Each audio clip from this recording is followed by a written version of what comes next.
प्रणाम कर रहा हूँ। मैं बड़ी घबराहट में हूँ। भगवान कसम बहुत घबराहट में हूँ। मैंने लाख विनती की थी कि मुझको वीर रस के कवि के बाद मत पढ़वाना, लेकिन ये संचालक जो है, जिसका नाम रसिक गुप्ता है, ये ठसिक गुप्ता है। इसने मेरी बात नहीं मानी। मुझे वीर रस के कवि के बाद आदरणीय सांसद जी बैठे हैं, मेयर साहब बैठे हैं, अभिमन्यु सर बैठे हैं, बड़े बड़े लोग बैठे हैं। मेरे पैर कांप रहे हैं हमारे जोश के। एक बार थोड़ी सी ताली हो जाए तो मेरा जोश थोड़ा ठंडा हो, तो मैं अपनी बात कर पाऊँ।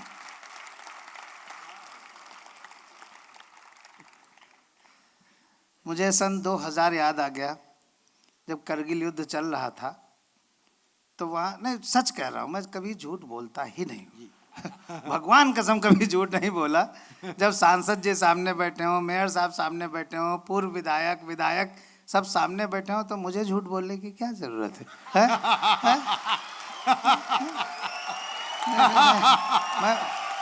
मैं मैं वो नहीं कह रहा हूँ, वो नहीं कह रहा हूँ। ताली अब अगली बात बजाइएगा। और जब मीडिया का कार्यक्रम हो तब तो और भी बहुत। यार हमको देख के सीटी क्यों बजाते हो? होता नहीं। सर, सांसद सर, आप बहुत देर से बहुत सीरियस बैठे हैं। मुझे वास्तव में आपको देख के घबराहट हो रही है। आप थोड़ा सा मुस्कुरा दें प्लीज़, थोड़ा सा। सांसद जी मुस्कुरा दिए हैं। जब सांसद मुस्कुराए तो क्षेत्र मुस्कुराता है। बहुत अच्छा लगा, बहुत आप लोग बहुत अच्छे हैं। मेरी घबराहट थोड़ा कम हुई। मैं हास्य व्यंग का कवि हूँ और मुझे बुलाया था पता नहीं करुण रस का सिद्ध करते हुए, तो मुझे यही घबराहट थी कि मैं अपनी भूमिका कैसे बनाऊंगा। सन 2000 याद आ रहा है, जब करगिल युद्ध चल रहा था। बिल्कुल सच्ची घटना बता रहा हूँ, भगवान कसम सच्ची घटना है। नहीं सच, भगवान कसम सच, झूठ नहीं है। तो वहाँ पे सर, सांसद सर, सैनिकों के लिए कवि सम्मेलन कराया गया। मैं बुलाया गया और एक वीर रस के कवि बुलाए गए। अर्जुन नहीं बुलाए गए थे, अर्जुन तो अच्छे कवि नहीं, मैं भगवान कसम सच कर रहा हूँ, एक वीर रस के कवि बुलाए गए। और हम, ये था कि वीर रस के कवि जो है वो उत्साह जगा देंगे और मैं हंसा दूंगा। तो हंसते हंसते जो उत्साह पनपेगा उससे लक्ष्य जल्दी प्राप्त हो जाता है। अगर हम हंसते हंसते कोई कार्य करते हैं तो उसको जल्दी प्राप्त कर लेते हैं। तो भैया वीर रस के कवि ने खूब दहाड़ दहाड़ के, अर्जुन से भी ज्यादा दहाड़ दहाड़ के देशभक्ति जगाई और देशभक्ति जग गई। हाँ, वो मेरे अंदर जग गई। नहीं, भगवान कसम झूठ नहीं बोला, कभी झूठ बोला ही नहीं। देशभक्ति मेरे अंदर जग गई। हमने कहा वीर रस के कवि से, हमने कहा भैया हमारे अंदर तो देशभक्ति जग गई है, हम देश के लिए कुछ करना चाहते हैं। तो वीर रस का कवि बोला, अबे जल्दी यहाँ से निकल ले चलो, हर 2 मिनट पे बम गिर रहा है, पता नहीं कौन सा हमारे ऊपर गिर जाए, तुमने कहाँ फंसा दिया। प्रोग्राम हम ही ने कराया था। हमने कहा नहीं, हमारे अंदर तो जगी हुई है, हम देश के लिए कुछ करेंगे। नाराज थे, बोले इतनी देशभक्ति जगी तो सेना में भर्ती हो जाओ। हमने कहा भर्ती तो हो जाए, लेकिन हमको तो बंदूक चलाना नहीं आता, मैं लखनऊ का नाजुक मिजाज आदमी। बोले बंदूक चलाने में क्या है, बंदूक उठाना, घोड़ा दबा देना, गोली निकल जाएगी। हमने कहा भैया हमें यही नहीं पता नली किधर की जाती है। तो उन्होंने जो जवाब दिया उस पर ताली बजा देना। बोले सर्वेश, तुम नली चाहे दुश्मन की तरफ करो चाहे अपनी तरफ करो, कल्याण देश का ही होगा। हाँ तो मैडम हमारी समझ में उनकी बात नहीं, उन्हें हटाओ भैया, तो ये तो दुश्मन है हमारा। फिर हम लोग हेलीकॉप्टर से नीचे बेस कैंप पे लाए गए जहाँ से जम्मू लाया जाना था। अच्छा, मेरी जगी हुई। हाँ हाँ सही, भगवान कसम जगी हुई मेरी, झूठ बिल्कुल नहीं बोलते, कभी नहीं बोला। तो वहाँ लाए तो वहाँ पे बैनर लगा था कि घायल सैनिकों के लिए रक्त दीजिए, रक्तदान महादान। हमने वीर रस के कवि से कहा, हमने कहा भैया एक एक बोतल खून दान कर दें और देश के लिए कुछ तो करें। वीर रस के कवि बोले तुम चुप रहो यार, हमको एनीमिया है। हमने कहा रोहतक चलो, वहाँ मैडम एनीमिया कम करवाती हैं, जिनका सम्मान किया गया है। लेकिन बोले हमको तो एनीमिया है, लेकिन मेरी जगी हुई थी। मैं पहुँच गया डॉक्टर साहब का।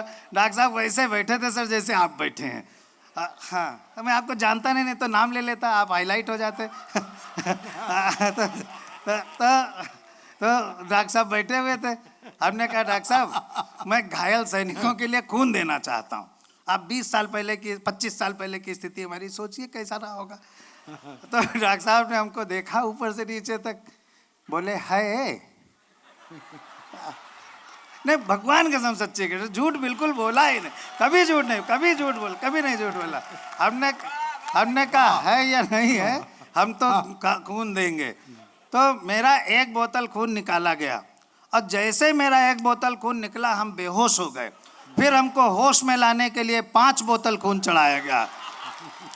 ताली इस बात पे नहीं बजनी है, ताली अगली बात पे बजनी है। हमने देश के लिए अपना कर्तव्य निभाया, देश ने अपना दायित्व तो निभाया। आज हरिभूमि कवि सम्मेलन कर रहा है,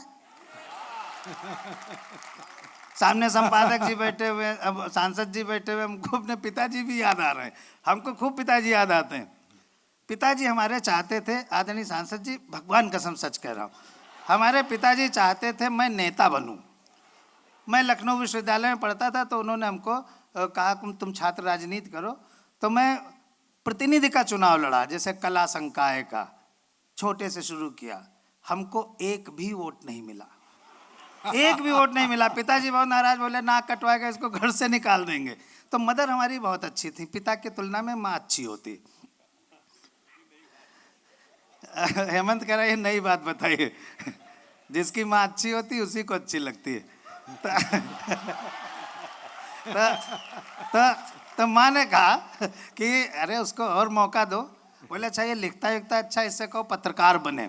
मैंने मास कम्युनिकेशन जर्नलिज्म का कोर्स किया लखनऊ विश्वविद्यालय से, प्रत्येक अखबार में गया, मुझसे खबर लिखवा के टेस्ट लिया गया, सबने फेल किया, हरिभूमि ने भी फेल किया।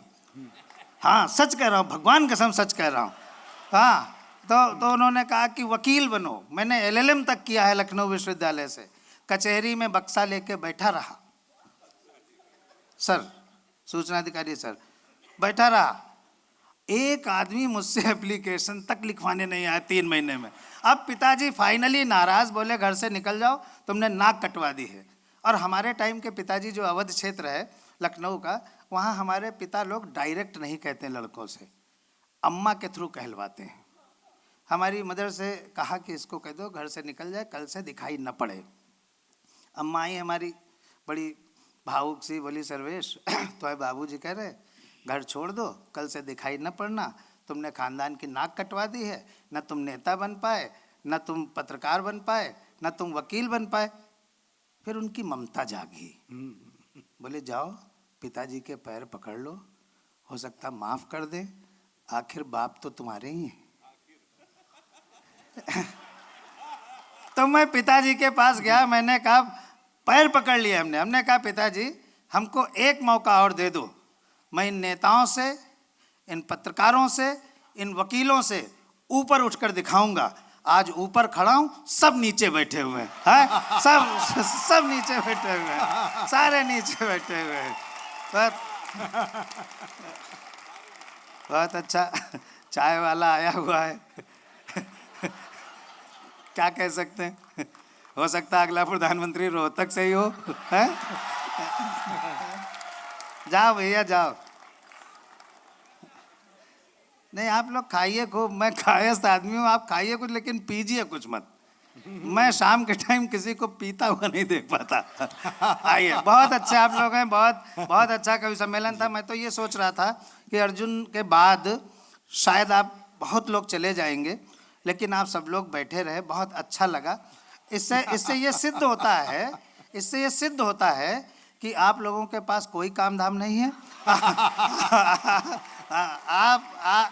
आप हम लोगों की तरह ही खाली हैं, बिल्कुल ऐसे खाली हैं।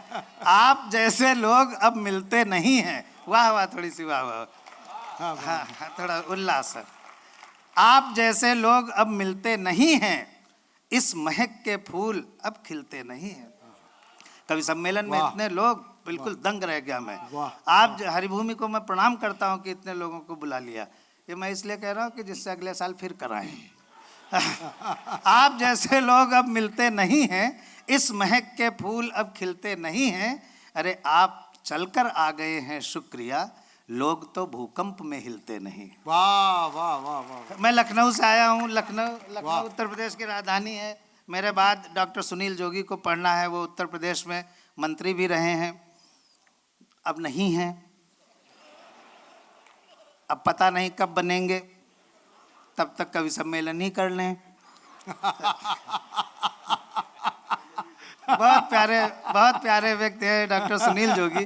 वो आज वो ब्राह्मण हैं, इसलिए इस कार्यक्रम का अंतिम संस्कार वही करेंगे।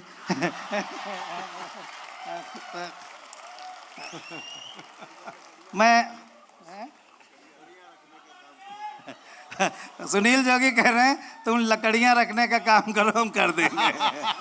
मैं लकड़ी रख रहा हूँ। देखिए ये जो उल्लास है ना, ये बड़ी मुश्किल से मिलता है। हम लोग बहुत कठिन जीवन जीते हैं। जब थोड़ी देर के लिए मुस्कुराने के पल मिल जाते हैं तो हमारे शरीर के सारे जो पॉजिटिव एंजाइम्स हैं वो काम करने लगते हैं। इसीलिए कहा गया है लाफ्टर इज़ बेस्ट मेडिसिन। आप लोग वास्तव में मुस्कुरा रहे हैं, ये बहुत अच्छी बात है। मैं लखनऊ से आया हूँ। लखनऊ उत्तर प्रदेश की राजधानी है। नहीं, हम आपको जीके भी बढ़ाते चलते हैं। लखनऊ रोहतक हरियाणा की राजधानी नहीं है। नहीं है, हम सच कह रहे हैं। सांसद जी से पूछ लीजिए, नहीं है, रोहतक राजधानी नहीं है। लखनऊ में एक विधानसभा मार्ग है। विधानसभा मार्ग उस सड़क को कहते हैं जिस पर विधानसभा बनी होती है। देखिए कितनी ज्ञान की बात कह रहा हूँ। विधानसभा मार्ग उस सड़क को कहते हैं जिस पर विधानसभा बनी होती है। जिस सड़क पर विधानसभा नहीं होती उसको महात्मा गांधी मार्ग कहते हैं। जिसको प्रथम प्रधानमंत्री होना चाहिए था वो नीचे लटका हुआ है।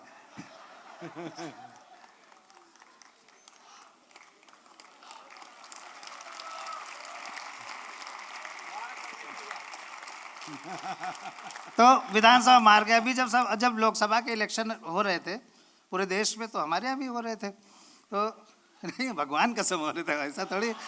हमारे यहाँ मनोनीत नहीं होते हैं, लड़ना पड़ता है। तो मैं विधानसभा मार्ग से गुजर रहा था, बिल्कुल सच्ची बात बता रहा हूँ, भगवान कसम।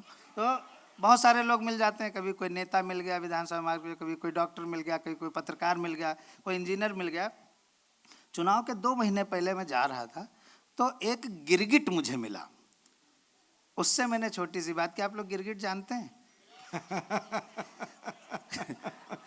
बहुत तेज आवाज आई है। हम सब लोग उसी तरह होते हैं, बस शो नहीं करते हैं। लखनऊ के विधानसभा मार्ग पर इधर से उधर, मैं व्यंग्य की भाषा शुरू करता हूँ। लखनऊ के विधानसभा मार्ग पर इधर से उधर और उधर से इधर और फिर इधर से उधर जा रहे गिरगिट नरेश से हमने पूछा। नरेश माने राजा, गिरगिटों का राजा। गिरगिट नरेश से हमने पूछा, ये जो अपॉर्चुनिज्म से भरी हुई पॉलिटिक्स होती है उस पर सेटायर करने की कोशिश कर रहा हूँ। अगर ठीक हो गया हो तो आशीर्वाद की तालियां दीजिएगा।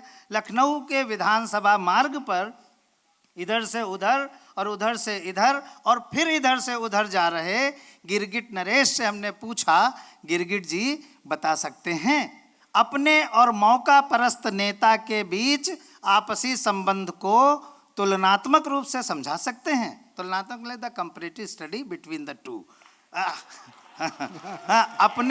अपने और मौका परस्त नेता के बीच आपसी संबंध को तुलनात्मक रूप से समझा सकते हैं? गिरगिट बोला, अस्थाना जी, किसी गिरगिट की मौका परस्त नेता से तुलना करना महापाप है। अब तालियां तैयार हैं। किसी गिरगिट की नेता से तुलना करना महापाप है, क्योंकि रंग बदलने के मामले में नेता गिरगिट का बाप है। रंग बदलने के मामले में नेता गिरगिट का बाप है। आप कभी सोचते कुछ है, हो कुछ जाता है, बदली हुई परिस्थिति मिलती है। हम लखनऊ में अपने एक जो दरोगा जी थे उनके घर गए, कुछ काम था, तो मैं उनके घर गया, बदली हुई परिस्थिति मिली। जैसे मुझे याद नहीं था कि मैं यहाँ आ चुका हूँ पहले, लेकिन जब मैंने बाहर की लॉबी देखी तो मुझे लगा मैं यहाँ बैठ के सैंडविच खा चुका हूँ। फिर जब हॉल में आया तो मुझे सब कुछ याद आ गया कि हाँ मैं यहाँ पर पहले आ चुका हूँ। पूरा हॉल भरा हुआ मिला। कभी कभी 15-20 लोग मिलते हैं।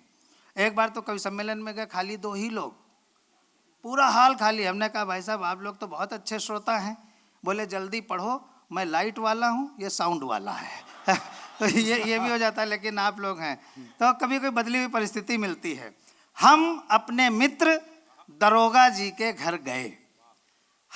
ये देखिए, मैं एक बात कह दूं पूरी क्षमा याचना के साथ और पूरी निष्ठा के साथ, एक कवि होने के नाते, कि व्यंग्य नेता पर होता है, पुलिस पर होता है, अधिकारियों पर होता है।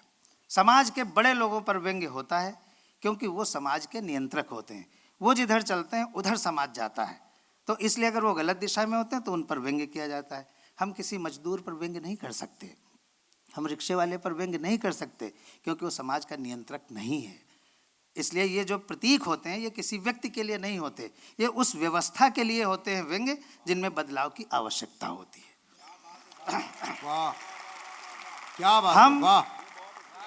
हम अपने मित्र दरोगा जी के घर गए, देखा दरोगा जी मर गए। बदली हुई परिस्थिति, उल्लास और व्यंग्य सब एक साथ। हम अपने मित्र दरोगा जी के घर गए, देखा दरोगा जी मर गए। हमने उनकी पत्नी से पूछा, भाभी जी दरोगा जी कैसे मर गए? क्या रस्सी से लटक कर आत्महत्या कर गए, या फिर कोई जहर पिया था, अथवा कोई एसिड लिया था, या फिर कोई जहरीला पाउडर फांका था? कोई जहर पिया था अथवा कोई एसिड लिया था या फिर कोई जहरीला पाउडर फांका था। वो बोली, भाई साहब ना ही ये रस्सी से लटक कर मरे हैं, ना ही कोई जहर पिया था, ना ही कोई एसिड लिया था, ना ही कोई जहरीला पाउडर फांका था, लेकिन लाख मना करने के बावजूद कल शाम अपने गिरेबान में झांका था। वाह वाह वाह। एक क्षणिका और सुनाता हूं। कोलकाता में फ्लाईओवर गिरा, बिहार में 15 पुल एक ही दिन गिरे। गिरते हैं, वहाँ क्या किया जाए, तो वहाँ की नदियाँ खराब हैं एक्चुअली। हाँ, इंजीनियर नहीं खराब हैं। खूब जांचें हुई, कभी कोई इंजीनियर दोषी पाया ही नहीं गया, हमेशा पुल दोषी पाया गया। बस इसी पर मैंने एक क्षणिका लिखी थी, सर सुनिएगा। और एक मैं निवेदन करूँगा, अगली बार जब कभी मैं बुलाइएगा, अगले साल बुला लीजिएगा, तो हमें बता दीजिएगा सामने कौन कौन बैठा है। तो मुझे बड़ा मज़ा आता है, जैसे सामने संपादक जी हो गए, संपादक जी अब हम जानते नहीं कौन है, तो कॉपी टू ऑल, आदरणीय सांसद जी एंड कॉपी टू ऑल।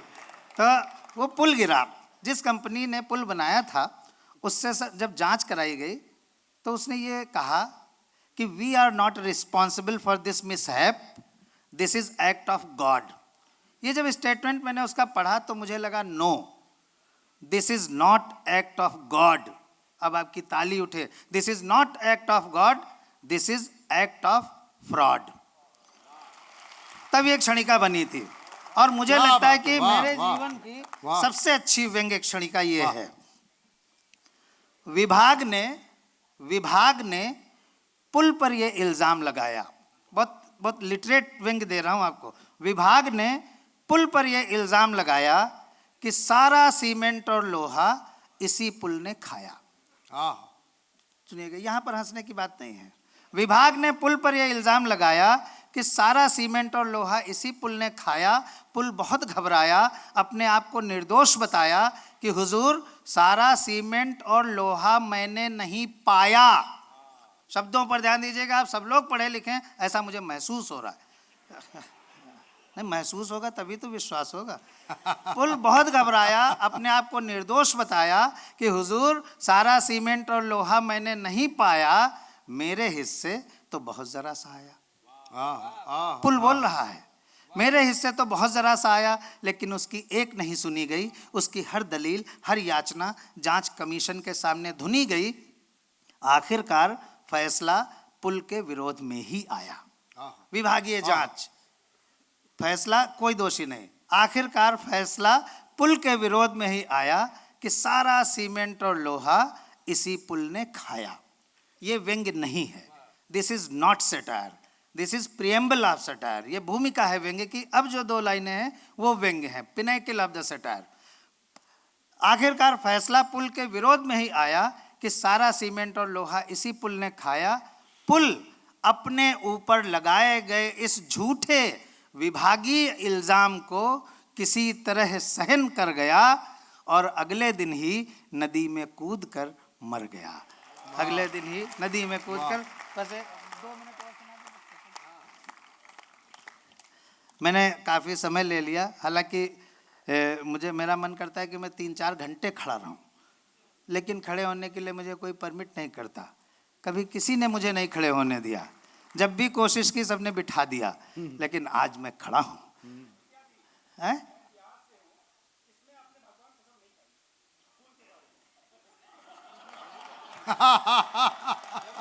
अच्छा ठीक, आप सर बिहार से हैं, बहुत अच्छे। क्या कसम खाने की जरूरत है? एक बार तालियां बजा दीजिए। लेकिन बहुत अच्छा लगा, आप खड़े होकर के आप बोले, बहुत अच्छा लगा। इससे ये सिद्ध होता है कि बिहार के लोग बोलते भी हैं। खाली वैसे तो हम लोग खाली नीतीश कुमार जी को जानते हैं। हमारे यहाँ तो कहावत हो गई है, अगर कोई किसी को धोखा देता है तो अंग्रेजी में कहा जाता है ही नीतीश द मी। चलिए मैं अंतिम चरण की तरफ बढ़ता हूँ। एक कविता जो मुझे हेमंत कह रहे हैं और जी अर्जुन ने सुनी, बाकी और किसी ने नहीं सुनी। एक कविता मैंने राम पर लिखी है। स्वागत भाई साहब। रसिक ने राम पर सुनाई। मैं राम पर एक मुश्किल से मैं उस तरह से अन्य कवियों की तरह नहीं कहता हूँ कि 2 मिनट की है और फिर 22 मिनट में ख़त्म करूँ। मेरी लगभग 5 मिनट की कविता है, लेकिन आपको अच्छी लगेगी। मैंने राम पर कविता लिखने की कोशिश की, लेकिन मैं राम पर कविता नहीं लिख पाया।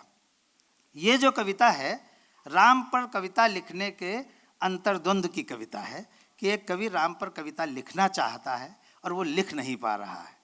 मेरे जीवन की सबसे अच्छी कविता, ये मैं खुद डिक्लेयर करता हूँ। यूँ तो मेरी 7-8 किताबें हैं, लेकिन मुझे ये लगता है कि पिछले 2-3 वर्षों में जो मैंने सबसे अच्छी कोई कविता लिखी होगी वो ये है। बस इसमें मैं चाहूँगा कि आप लोग जाना मत, इसमें आप लोग अपने को ढूंढिएगा। अगर आप इसके पात्र न हों तो मुझे बहुत खुशी होगी। अगर कोई भी इस कविता का पात्र निकला तो मेरी कविता जो है वो व्यर्थ हो जाएगी। काश आप लोग इसके पात्र न हो। बस एक बार थोड़ी सी ताली बजा दें, मैं कविता सुनाता अलग करते। अब इसको गंभीरता से सुनिएगा। मैंने सोचा राम पर एक कविता लिखूं, मैंने सोचा राम पर एक कविता लिखूं, मैं भी राम भक्त कवियों की कतार में थोड़ा आगे दिखूं। मैंने सोचा राम पर एक कविता लिखूं, मैं भी राम भक्त कवियों की कतार में थोड़ा आगे दिखूं। सोचा राम पर एक खूबसूरत कविता बनाऊंगा, उसे अपने भाव सुमनों से सजाऊंगा और जनता को सुनाऊंगा और खूब वाहवाही पाऊंगा। सोचा राम के किस चरित्र पर कविता बनाऊं और उसे अपने शब्दों से सजाऊं। मन में आया राम के पुत्र धर्म पर कविता बनाता हूं। जुड़े रहिएगा बस। मन में आया राम के पुत्र धर्म पर कविता बनाता हूं, उसे अपने खूबसूरत शब्दों से सजाता हूं, उसे अपने भावों से नहलाता हूं। लेकिन तभी मुझे ध्यान आया था कि 2 महीने पहले मैंने अपने 80 वर्षीय पिताजी को घर से वृद्धाश्रम पहुंचाया था। तभी मुझे ध्यान आया था कि मैंने 2 महीने पहले अपने बूढ़े पिताजी को घर से वृद्धाश्रम पहुंचाया था। राम ने तो पिता की आज्ञा का पालन करते हुए महल को ठुकराया था, लेकिन मैंने एक छोटे से मकान पर कब्जा करने के लिए अपने लाचार बाप को ही घर से भगाया था।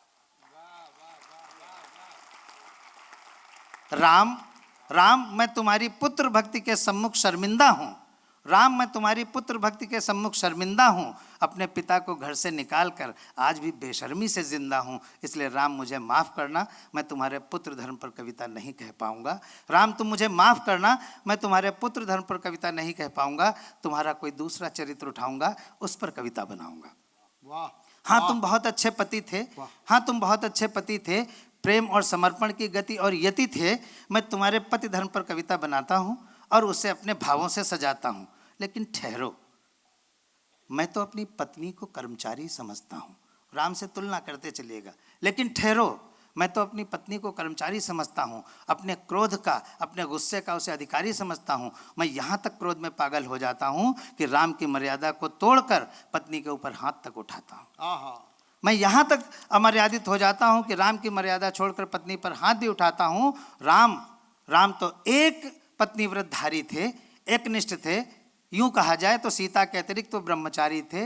लेकिन मैं इतना नीचे गिर जाता हूँ कि अपनी पत्नी के उपस्थित रहते हुए भी दूसरी महिलाओं पर गंदी दृष्टि चलाता हूँ।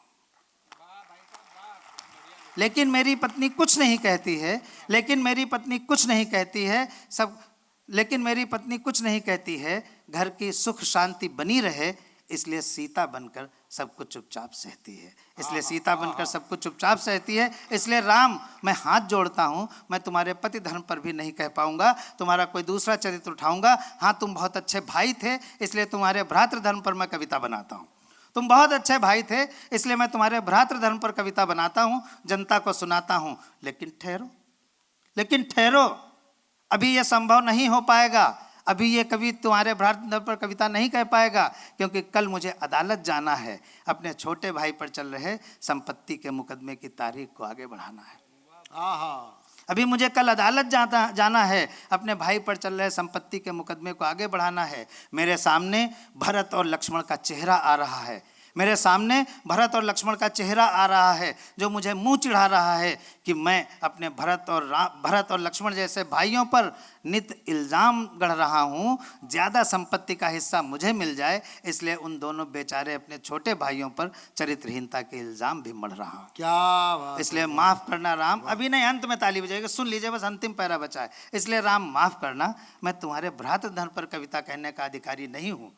मेरी बहुत लाचारी है, मेरी मजबूरी है कि मैं तुम्हारे भ्रातृधन पर कविता नहीं कह सकता, क्योंकि मैं भरत और लक्ष्मण के प्रति तुम्हारे भ्रातृत्व की ताब नहीं सह सकता। इसलिए मैं तुम्हारे किसी और चरित्र को उठाता हूँ, तुम्हारे मित्र धर्म पर कविता बनाता हूँ, तुम्हारे मित्र धर्म पर कविता बनाता हूँ। तुम बहुत अच्छे मित्र थे, अगर लखनऊ की भाषा में कहा जाए, तुम मित्रता के प्रति समर्पित एक खूबसूरत महकता हुआ इत्र थे।